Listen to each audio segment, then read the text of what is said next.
ভাই শাউল যে গাধাদের চড়িয়ে বেড়াতেন, ঈশ্বর তার উপরে অনুগ্রহ করে ইসরায়েলদের রাজ্যের উপরে প্রথম রাজা রূপে নিযুক্ত করেছেন। অদ্ভুত আছে ভাই, আমাদের ঈশ্বর অযোগ্যকেও মনোনীত করেন। যার কাছে কোনো যোগ্যতা নেই তাকেও তিনি আশীর্বাদ দেন। আজকে আমার যা কিছু আছে ও আমাদের যোগ্যতা বা অধিকার বা এর কোনো কিছুই তা নয়। ঈশ্বর যখন শাউলের মতো অযোগ্য ব্যক্তিকে রাজারূপে নিযুক্ত করেছে, তারপর ওকে যে স্থান দিয়েছে সেটাকে রক্ষা করার জন্যে ওকে সাবধানে চলা দরকার ছিল। মানবেন কি? ঈশ্বর যখন শাউলের মতো অযোগ্য ব্যক্তিকে রাজা বানিয়ে দিয়েছেন, ওকে দিয়েছেন সেই পদবীকে রক্ষা করার জন্য, ওকে সেই রাজ্যকে রক্ষা করার জন্য উচিত সাবধানে দরকার ছিল। ভাই, একসময় আমি পাপে জীবনযাপন করেছি, অন্ধকারে জীবনযাপন করেছি, শয়তানের হাতে আমি বন্ধক ছিলাম, তার হাতে বন্দী ছিলাম। কিন্তু এই পরিস্থিতি থেকে, পাপের বন্দিত্ব অবস্থা থেকে ঈশ্বর আমাকে মুক্ত করেছেন। শুধু মুক্ত করেননি, ঈশ্বর আমাকে ধার্মিক বানিয়ে দিয়েছেন, তার নিজের সম্পত্তি করেছেন, নিজের বংশধর করে নিয়েছেন। শুধু তাই না, আজকে আমার তার সাক্ষ্য তৈরি করে নিয়েছেন এবং তার সেবা করার জন্য সুযোগ দিয়ে দিয়েছেন। এটা ঈশ্বরের পক্ষে আমাদের মহান আশীর্বাদ আছে। আমাদের দিয়েছে এই আশীর্বাদ এবং এই সাক্ষ্যকে, দিয়েছেন এই পরিস্থিতিকে, দিয়েছেন এই স্থানকে, দিয়েছে এই সেবাকে। আমাদের কি করতে হবে? রক্ষা করতে হবে। মানবেন কি না? রক্ষা করতে হবে। এখন আমরা এখানে কি দেখতে পাই? কি ঈশ্বর শাউলকে রাজ্য দিয়েছেন, রাজা রূপে ওকে অধিকার দিয়েছেন, এখন তার রাজ্যকে রক্ষা করতে হবে। রাজা রূপে যে অধিকার দিয়েছে সেটাও রক্ষা করতে হবে। রাজ্য থাকলে সাধারণভাবে শত্রুতাও থাকবে। ওই শত্রু এসে কোনো না কোনো দিন ওই রাজ্যের উপরে আক্রমণ করবেন। যেভাবে দেশকে রক্ষা করতে হবে, রাজ্যকে রক্ষা করতে হবে, তার এই পথকেও তিনি রক্ষা করতে হবে। শাউলকে সবসময় সাবধানে থাকতে হবে। শত্রু হঠাৎই এসে তাদের উপরে আক্রমণ করাতে সম্মুখী হওয়ার জন্য ওর কাছে উচিত সামগ্রী থাকতে হবে, যুদ্ধের হাতিয়ারও থাকতে হবে। প্রিয় ভাই ও বোন, আমি যখন রাজ্যের বিষয়ে কথা বলছি, তো আপনারও একটি রাজ্য আছে, মানবেন কি না? আপনারও একটি রাজ্য আছে, আপনার পরিবারই আপনার রাজ্য। ওই পরিবারে আপনি রাজা আছেন, তো আপনার স্ত্রী রানী আছে, আপনার সন্তানরা বংশধর আছে, আপনার পরিবারে একটি ছোট রাজ্য আছে। ওই রাজ্যকে ঈশ্বর আপনাকে দিয়েছেন। ওই রাজ্যকে রক্ষা করার দায়িত্ব পিতা রূপে, মায়ের রূপে, রানী রূপে, রাজা রূপে আপনি আছেন। ওই রাজ্যতে কে আছেন? আপনার সন্তান আছে। ওই সন্তানদের রক্ষা করার দায়িত্ব আপনার উপরে আছে। এখন মন দিয়ে শুনুন। আপনারা জানেন ইসরায়েলদেরকে শত্রুতা কে আছে? জানেন আপনি? ইসরায়েলদের যে শত্রু আছে ফিলিস্তিনীয় লোকেরা, প্রথম থেকেই। এখন শাউলের উপরে যুদ্ধ করে আর শাউলের যা কিছু ছিল সবকিছু যখন তার হাতে নিয়ে নিয়েছেন, কোন রাজ্য আছে তা বলুন? কারা ছিল? ফিলিস্তিনীরা ছিল। শাউল আত্মহত্যা করে নিয়েছে না? কোন রাজ্যের উপরে গিয়েছে? ফিলিস্তিনীদের উপরে গিয়েছে। ফিলিস্তিনীরা আক্রমণ করেছে এটা জেনে, ওই ফিলিস্তিন থেকে জয়লাভ করবে ভেবে শাউল আর শাউলের পুত্র জোনাথন আর তার পুত্র সবাই মিলে ফিলিস্তিনীদের বিরুদ্ধে যুদ্ধ করতে গিয়ে এরা হেরে গেছে। ভাই, জোনাথনকে ওই সামনে মেরে ফেলেছেন, ওর সন্তান ওর সামনেই তাকে মেরে ফেলেছেন। ওইটা দেখে শাউল সহ্য করতে পারেননি। হেরে গেছে এটাও নিজেকে স্বীকার করতে পারেননি, নিজে তওয়ালের মধ্যে পড়ে নিজেই মারা গেছেন। ভাই, শাউল কেন হেরে গেছেন? শাউল কেন তার রাজ্যকে হারিয়ে ফেলেছেন? ও যে রাজা হবার সৌভাগ্য পেয়েছিল, কেন হারিয়ে ফেলেছেন? রাজা রূপে ওকে যে পদ দেওয়া হয়েছিল ওটা তার জন্য সৌভাগ্য ছিল। শাউলকে যে পদ দিয়েছিল এবং যে রাজা দিয়েছিল এটা ওর জন্য সৌভাগ্য ছিল। কেন হারিয়ে ফেলেছে যদি দেখেন তো ওর পিছনে প্রধান কারণ ছিল। এখন আমি সেইটাই পড়ছি। ও কি আছে? শমূয়েলের প্রথম পুস্তক তার 13 অধ্যায় 19 পদেতে। ওই সময়ে ইসরায়েলদের দেশে কর্মকার পাওয়া যাইত না, কারণ পলিষ্টীয়রা কহিত পাছে ইব্রিরা আপনাদের জন্য খড়গ কি বর্ষা নির্মাণ করে। এরপরে দেখুন 22 পদেতে। আর যুদ্ধের দিনে শাউলের ও জনাথনের সঙ্গী লোকদের কি নেই? কারোর হস্তে খড়গ বা বর্ষা পাওয়া গেল না। শাউলের কাছে বুদ্ধি আছে কি? নিজের রাজ্যকে রক্ষা করার দায়িত্ব শাউলেরই ছিল। আপনার রাজ্যকে রক্ষা করার দায়িত্ব পিতা রূপে, স্বামী রূপে আপনার উপরে আছে। আপনার রাজ্য কি আছে তো বলুন? আপনার পরিবার। আপনার ঘরকে রক্ষা করার যে গৃহিণী, আপনার ঘরই আপনার রাজ্য আছে। আপনার সন্তানই আপনার পূজা আছে। প্রিয় যুবকরা শুনুন, আপনার পরিবারই আপনার রাজ্য আছে। ওই রাজ্যকে রক্ষা করার দায়িত্ব পিতামাতা রূপে প্রিয় ভাই ও বোন আপনার উপরে আছে। ভুলবেন না। কিভাবে রক্ষা করবেন? শয়তানের যুক্তি থেকে, শয়তান যে চালান সে অগ্নিময় তীর থেকে, শয়তান যে পরীক্ষা নিয়ে আসে ওর থেকে, শয়তান যে অর্থনৈতিক সংকটকে নিয়ে আসে এবং যে অসুখকে নিয়ে আসে, বিপদ থেকে, সংকট থেকে আপনার পরিবারকে যদি রক্ষা করতে হয় তাহলে আপনাকে কি করতে হবে? কি করে আপনার চাকরিকে রক্ষা করতে পারেন? কিভাবে আপনার পরিবারকে রক্ষা করতে পারেন? কি করে আপনার ব্যবসাকে রক্ষা করতে পারেন? এখন কি করে আপনার সন্তান আর তাদের ভবিষ্যৎকে রক্ষা করতে পারেন? একবার ভেবে দেখুন প্রিয় যুবক ও ভাইরা। কিভাবেতে কি করে আপনার ক্যারেক্টারকে রক্ষা করতে পারেন? কি করে আপনার পবিত্রতাকে বজায় রাখতে পারেন? কি করে শরীরকে রক্ষা করতে পারেন? কিভাবেতে আত্মিকতাকে রক্ষা করতে পারেন? কি করে? শত্রু যে পলিস্তিরা আছে এরা যে বলছে ইব্রীয় লোকদের অস্ত্রগুলো হাতে থাকতেও দেননি। যদি অস্ত্র নেই তাহলে যুদ্ধতে গিয়ে কি করবে ভাই? শত্রু হঠাৎই ওই রাজ্যের উপরে আক্রমণ করাতে ওখানে যে আছে যে সৈনিক, তলোয়ার ছাড়া এবং তাদের তীর ছাড়া কিভাবে যুদ্ধতে তারা জয়লাভ করবে? বুঝতে পাচ্ছেন শয়তানের কি যুক্তি ছিল? পলিষ্টীয়দের কি যুক্তি ছিল বুঝতে পাচ্ছেন? পলিষ্টীয়রা ভেবেছেন যদি আমরা ইসরায়েলদের উপরে যুদ্ধতে যাই তো ওদের উপরে যদি আক্রমণ করে আঘাত আনতে হয় তো ওদের বল এবং শক্তি সে হাতিয়ার আছে না। এই জন্য ওদের কাছে যদি হাতিয়ার না রাখি তো, এই জন্য ওদের কাছে অস্ত্র তীর যদি না থাকে তো ও আমাদের উপরে আক্রমণ করতে পারবে না। দ্বিতীয়, আমরা ওদেরকে ধরে নেব। তৃতীয়, এরা আমাদেরকে গোলাম হয়ে যাবে। চতুর্থ, ওদের রাজ্য আমরা নিয়ে নেব। পঞ্চম, ওদের সবকিছু আমরা নিয়ে নিতে পারব। এ শয়তানের যুক্তি আছে, পলিষ্টীয়দের যুক্তি আছে। ইসরায়েলদেরকে বন্দী বানিয়ে ওদের বন্দী করার পর ওদের যা কিছু আছে ওদের সব কিছু আমরা নিয়ে নেব এই আশাতে রেখে পলিষ্টীয় লোকেরা যে যুক্তি ওরা করেছিল এর কথা বলতে ইব্রীয়দের কাছে হাতিয়ার থাকতে দেননি, অস্ত্র থাকতে দেননি। যুদ্ধের দিনেতে কেবল জনাথন আর শাউল ছাড়া আর কারো কাছে অস্ত্র ছিল না। এ শয়তানের যুক্তি ছিল। ভাই আত্মিক জীবনেতে শয়তান যখন আগুন মাসে তীর যখন আপনার উপরে চালায়, ওই আত্মিক যাত্রাতে আপনার পরিবারের উপরে শয়তান যে আক্রমণ করে ওর আর যে বিপদ আনে ওদের আর সংকটের, যদি আমাদের তার সম্মুখী হতে হয় তাহলে কোন ধরনের হাতিয়ার থাকতে হবে? কেউ বলতে পারবেন? বলুন, কিসের দ্বারা সন্তানের সম্মুখী হতে পারি? কিসের দ্বারায় আমরা শয়তানকে বাঁধতে পারি? কিসের দ্বারায়? শয়তানকে আমরা অধীনে রাখতে পারি? বলুন, প্রার্থনা। আবার আপনাদেরকে স্মরণ করাচ্ছি, আপনাদের মধ্যে কারো শয়তানের ভয় আছে কি? ভয় আছে কি? আমার শয়তান থেকে কোনো ভয় নেই। এইভাবে যদি আপনি বলছেন তো এটা একটা বড় বিষয় নয়, কিন্তু বড় বিষয় কি আছে জানেন কি?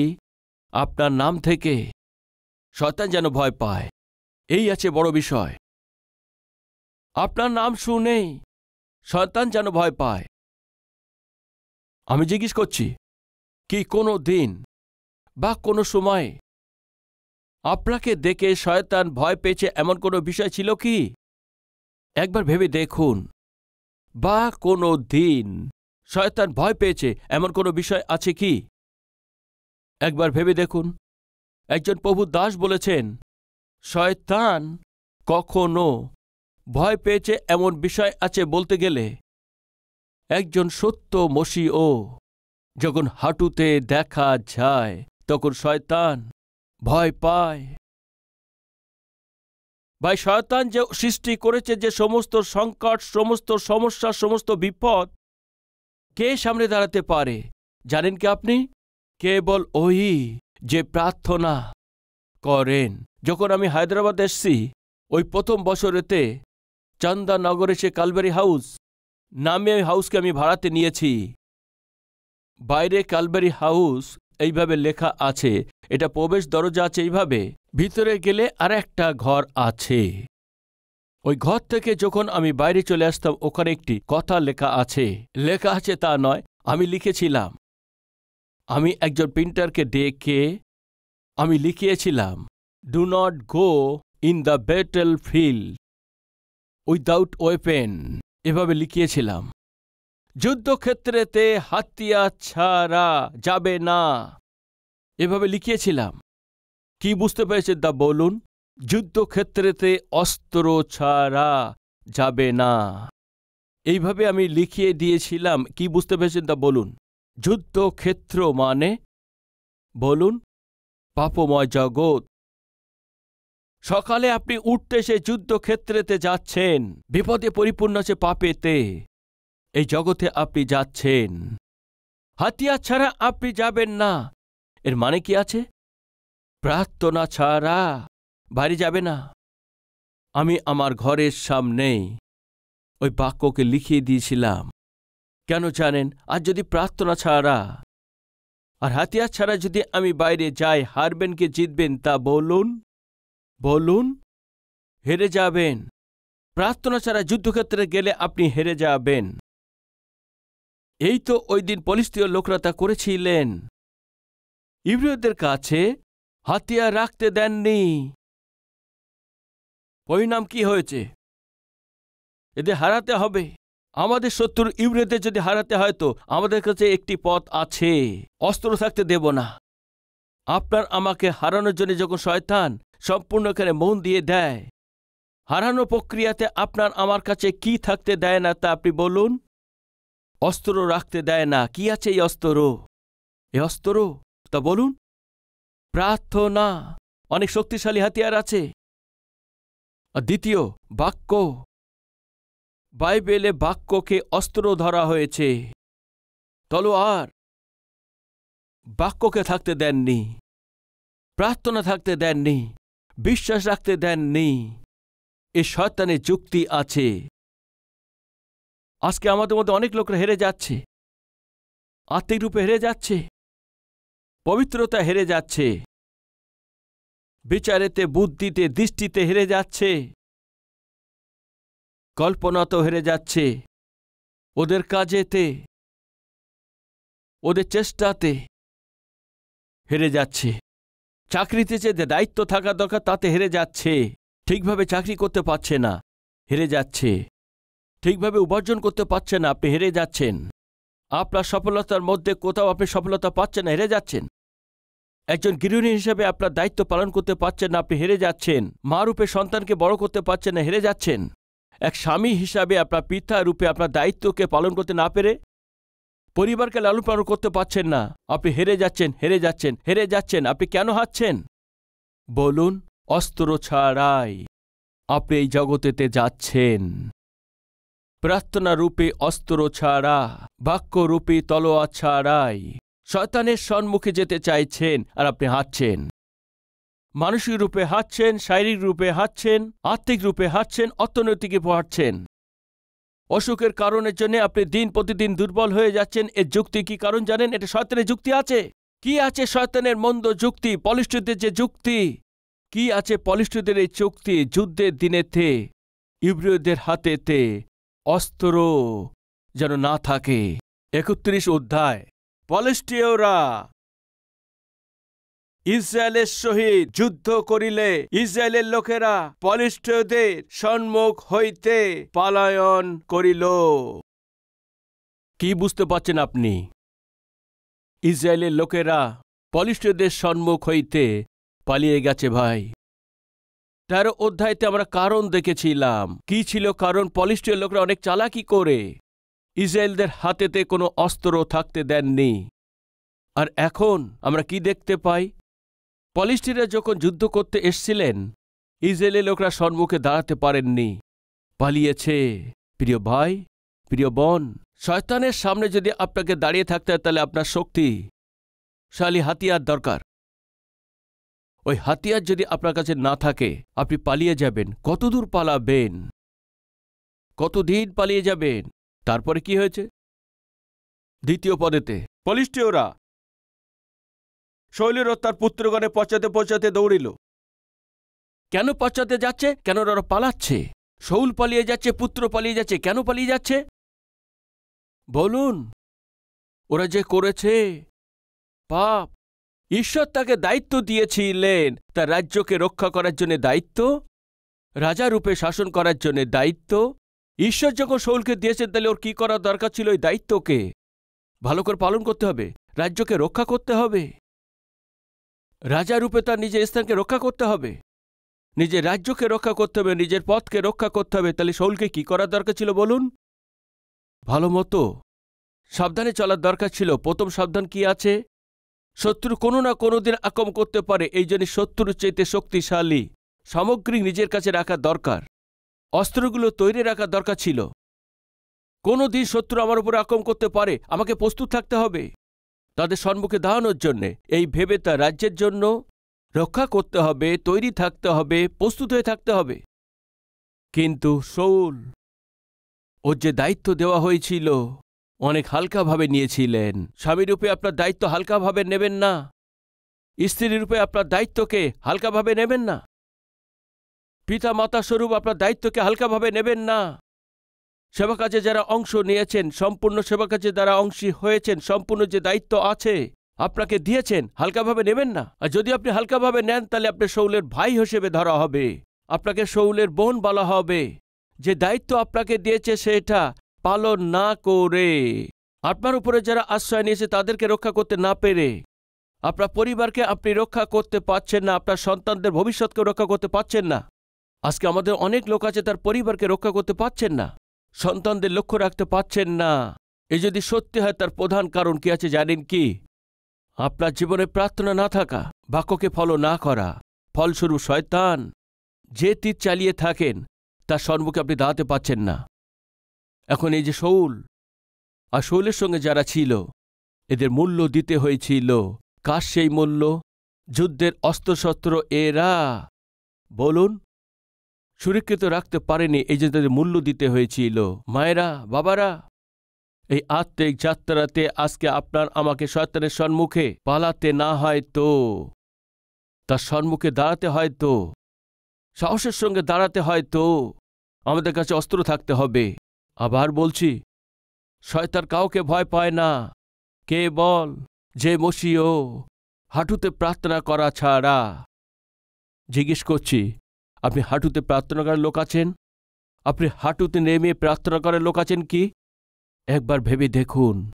আর যদি আপনি হাঁটুতে এসে প্রার্থনা করার লোক হন, মসিও স্ত্রী পুরুষ না হলে আপনি হেরে যাবেন, চাকরিতে হেরে যাবেন, স্বামী রূপে, স্ত্রী রূপে, পিতা এবং মায়ের রূপে দায়িত্বতেই হেরে যাবেন, গৃহিণী রূপে, মা রূপে আপনি দায়িত্ব পালন করার জন্য আপনি হেরে যাবেন। পরিবার তৈরি করার বিষয়ে আপনি হেরে যাবেন। যে চাকরি আপনার রক্ষা করার জন্য সেখানে হেরে যাবেন। দিয়েছে যে সেবা এবং দায়িত্ব পালন করার জন্য আপনি সেখানে হেরে যাবেন। এইভাবে হারের দ্বারায় আপনি একা শুধু ক্ষতিগ্রস্ত হবেন না, শৌল একা ক্ষতিগ্রস্ত হননি। সমস্ত দেশ পলিষ্টদের হাতেতেই গোলাম রূপেতেই সমর্পণ করেছেন। প্রিয় ভাই ও বোন, আপনার সম্পূর্ণ পরিবার শয়তানের হাতে পড়ুক, এটা ভালো নয়। প্রিয় ভাই ও বোন, আমাদের পরিবার যে আমাদের উপর নির্ভর করে, শয়তানের হাতে বন্দী যদি না হতে হয় তো সম্মুখে দাঁড়াতে হবে আপনার। শয়তান ভয় দেখানোর জায়গাতে আপনাকে পৌঁছাতে হবে। ওই দিন শাউল পালিয়ে গিয়েছিল, সেনারাও পালিয়ে গিয়েছিলেন। পালিয়ে যাচ্ছ বলে পলিষ্টীয়রা কি এটা ছেড়ে দিয়েছিল কি? বলুন, না, ছেড়ে দেননি। আবার পড়ছি, আর পলিষ্টীয়রা শাউলের ও তাহার পুত্রগণের পশ্চাতে পশ্চাতে দৌড়িল, এবং পলিষ্টীয়রা জোনাথন, অবিনাদব ও মলকিসুহ শাউলের এই পুত্রদিগকে বধ করিল। মেরে ফেললেন। হায়, হারিয়ে ফেলেছে ভাই, নিজের রাজ্যকে হারিয়ে ফেলেছেন। শুধু তাই না, রাজকুমারকেও হারিয়েছেন। শাউল নিজের সন্তানদের হারিয়েছেন। মায়েরা, বাবারা, আমাদের সন্তানদের যদি না হারাতে হয় তো বলুন কি করতে হবে? ওই দিন শাউল নিজের রাজ্যকে রক্ষা করতে পারেননি, আর যে রাজকুমার ছিল তার সন্তানদেরকেও রক্ষা করতে পারেননি। শাউলের অবাধ্যতার কারণেই, শাউলের আত্মিকহীনতার কারণের জন্যে, শাউলের মূর্খতার জন্যই রাজ্যকে হারিয়েছেন, সন্তানদেরকেও হারিয়েছেন। সাবধান, আজকে আমাদের জীবনে যদি অস্ত্র কম হয় তো কোন অস্ত্র তা বলুন? প্রার্থনারূপী হাতিয়ার আমাদের জীবনে কম হচ্ছে তো আমরা হারার জন্য তৈরি হয়ে গেছি। আমরা আমাদের আশীর্বাদকে হারানোর জন্য তৈরি হয়ে গেছি। ঈশ্বর যে আমাদের অধিকার দিয়েছেন সেটা হারানোর জন্য আমরা তৈরি হয়ে গেছি। প্রিয় ভাই ও বোন, আমার সাথী সেবকরা, খ্রিস্টীয় সমাজ, আমি জিজ্ঞেস করছি, কি আজকে আপনাকে দেখে শয়তান ভয় পায় এমন আত্মিকতা আপনার মধ্যে আছে কি? না আপনি শয়তানকে দেখে আপনি ভয় পাচ্ছেন, আপনি আত্মিকহীনতার সহিত জীবনযাপন করছেন। আপনাকে নষ্ট করার আগে শয়তান কি কাজ করেন জানেন কি? আপনার জীবনে প্রার্থনাকে থাকতে দেন না। আপনাকে জীবনে নষ্ট করার আগে শয়তান কি কাজ করেন জানেন কি? বাক্যের প্রতি ভক্তিকে আপনাকে দূর করে দেয়।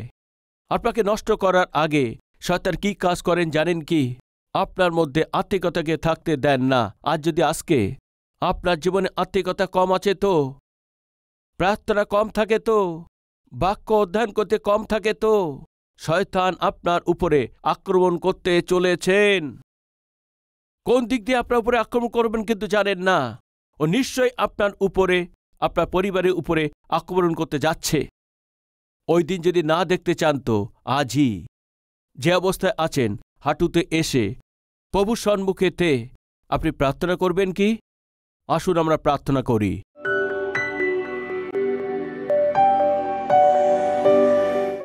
পবিত্র ঈশ্বর পিতা, আজকে আপনি আমাদের সঙ্গে আছেন, এই জন্য আপনাকে ধন্যবাদ দিই। আপনার পবিত্র আত্মা আমাদের মধ্যে আছে, এই জন্য আপনাকে ধন্যবাদ দিই। আপনার বাক্য দিয়ে আমাদের সঙ্গে কথা বলেছেন, আপনাকে ধন্যবাদ পিতা। এই সময় প্রত্যেককেই পিতা আপনার আত্মাতে, সত্যতে, বাক্যেতে পরিপূর্ণ করার জন্য ধন্যবাদ। আমাদের দুর্বলতাকে দেখিয়ে দিন। সবচেয়ে বহুমূল্য প্রার্থনা আছে। প্রার্থনা ছাড়া, আপনার অনুগ্রহ ছাড়া আমরা কিছুই করতে পারি না পিতা। আমরা তা স্বীকার করি। আমরা হাঁটুতে এসে এগিয়ে যাওয়ার জীবন আমাদেরকে দিন। হাঁটুতে এসে উন্নতি করার জীবন আমাদেরকে দিন। হাঁটুতে এসে সফলতার জীবন আমাদেরকে দিন। হাঁটুতে এসে শয়তানের এসব যুক্তিকে ধ্বংস করার শক্তি আমাদেরকে দিন। হাঁটুতে এসে আমাদের পরিবারের চারিদিকে সে প্রার্থনা বেড়াবাদ দিন। হাঁটুতে এসে যেন আপনার সাক্ষী হতে পারি, শক্তিশালী হাতিয়ার হতে পারি, এমন জীবন আমাদেরকে দিন। হাঁটুতে এসে আপনার সেবা কাজ করতে পারি, আপনার সেবা কাজ সাহায্য করতে পারি পিতা, এমন জীবন আমাদেরকে দিন। প্রার্থনা ছাড়া আর কোনো কিছুতে শয়তান কোনোভাবে ভয় পান না। পিতা, আমরা যেমনই হই, এই জন্য পিতা, প্রার্থনা করার আত্মা সম্পূর্ণভাবে আমাদেরকে দিন। আমাদের সবার প্রার্থনা শোনার পর অদ্ভুত উত্তর আমাদেরকে দিয়ে আমাদের জীবনকে আশীর্বাদ করতে চলেছেন। এই জন্য আপনাকে ধন্যবাদ দিই। যীশু খ্রিস্টের নামেতে চাইছি পিতা, আমেন।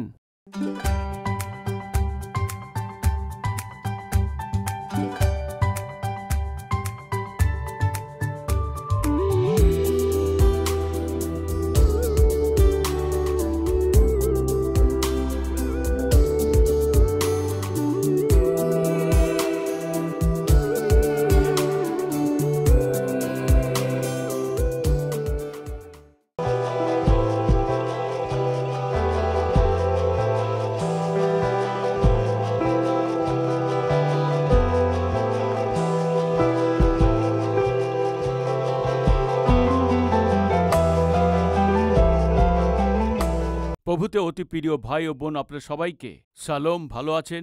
কালভেরি শহর 2003-এ শুরু করা হয়েছিল। আজ 2023-এ 20 বছর হয়ে গেছে। আপনার এই টিভি প্রোগ্রামকে প্রেমের সহিত উৎসাহিত করেছেন, প্রার্থনা করেছেন। আর শুধু তাই না, আপনাদের উপহারের দ্বারা আপনারা সবাই সাহায্য করেছেন। এই জন্যে আপনাদের সবাইকে পুরো মন থেকে ধন্যবাদ দিচ্ছি। আজ এই কার্যক্রমের দ্বারা হাজারো লোক, কোটি লোকের কাছে জীবিত ঈশ্বরের এই অদ্ভুত সুসমাচারকে পৌঁছানোর জন্য আপনারা যে সাহায্য করেছেন, আমার মন থেকে ধন্যবাদ দিচ্ছি। আর সেই সঙ্গেই আমাদের এই কালভেরি স্বরে কার্যক্রম শুধু বাংলাতে নয়, ভারত দেশেতে বলা হয়ে থাকে সব প্রধান ভাষাতেই প্রভু যীশু খ্রিস্টের সুসমাচারকে আমরা পৌঁছে দিতে পারি। পরিশ্রম করছি। ওইভাবে প্রতি মাসেই কমপক্ষে 650 টিভি কার্যক্রম প্রচারিত হচ্ছে। উৎসাহিতের সঙ্গে এই কার্যকে এগিয়ে নিয়ে যেতে হয় তো নিশ্চিত রূপেতেই আপনার সাহায্য, প্রার্থনা আর সহযোগিতা প্রয়োজন আছে। এক কার্যক্রম প্রচারিত হওয়ার জন্য বিভিন্ন চ্যানেল অনুসারে 20,000, 30,000, 40,000, 50,000 পর্যন্ত একটা কার্যক্রমের জন্য খরচ করতে হয়। প্রভু যদি আপনাকে উৎসাহিত করেন এই টিভি কার্যক্রমকে সাহায্য করার জন্য, আপনার মনে এই বোঝা দেওয়াতেই নিশ্চয়ই প্রার্থনা করে এই সেবা কাজকে সাহায্য করুন। আমি চাইছি হায়দ্রাবাদেতে প্রতি শনিবারেতেই স্পন্সর মিটিংয়ে আপনিও সংযুক্ত হয়ে আপনার পরিবারের পক্ষ থেকে একটা টিভি কার্যক্রমকে সাহায্য করার দ্বারায় সুসমাচারকে লক্ষ লোকের কাছে পৌঁছে দিন। আমি অনুরোধ করছি, ভাই, এই সপ্তাহের মধ্যে পরিবারে কারো জন্মদিন আছে কি? বা ঈশ্বর আপনাদের জীবনে কোনো শুভ কাজ করেছেন কি? আপনার প্রার্থনা উত্তর দিয়েছে কি? দিয়েছে তো তাহলে ধন্যবাদিত হয়ে কালভারি স্বর্গে সাহায্য করতে চান? বা ঈশ্বর সন্তানকে আশীর্বাদ দিয়েছেন তার নামকরণ করার জন্য, অক্ষর অভ্যাসের জন্য, অন্নপ্রাশনের জন্য, এইসব শুভ কাজের জন্য আমার হাতের দ্বারা আপনার সন্তানের জীবনে এটা করানো আশা করছেন তো? শনিবারে কালভারি স্বর টিভি কার্যক্রমকে সাহায্য করে আপনার জীবনের শুভ কাজকে আমার সাথে সেলিব্রেট করার জন্য আপনাদের সবাইকে প্রেমের সহিত আহ্বান করছি। মানে আমার পরিশ্রমের সহিত আপনিও সহভাগী হয়ে সুসমাচারকে ছড়িয়ে দিন। আপনার খুশিতে আমিও সহভাগী হয়ে আপনার খুশিকে পূর্ণ করতে হবে। মন থেকে চাইছি এই অদ্ভুত ঈশ্বরের সুসমাচারকে জগতে পৌঁছে দেওয়ার প্রক্রিয়াতে আপনার প্রার্থনা, আপনার উৎসাহকে চাইছি। প্রভুতে আপনার প্রিয় সতীশ কুমার।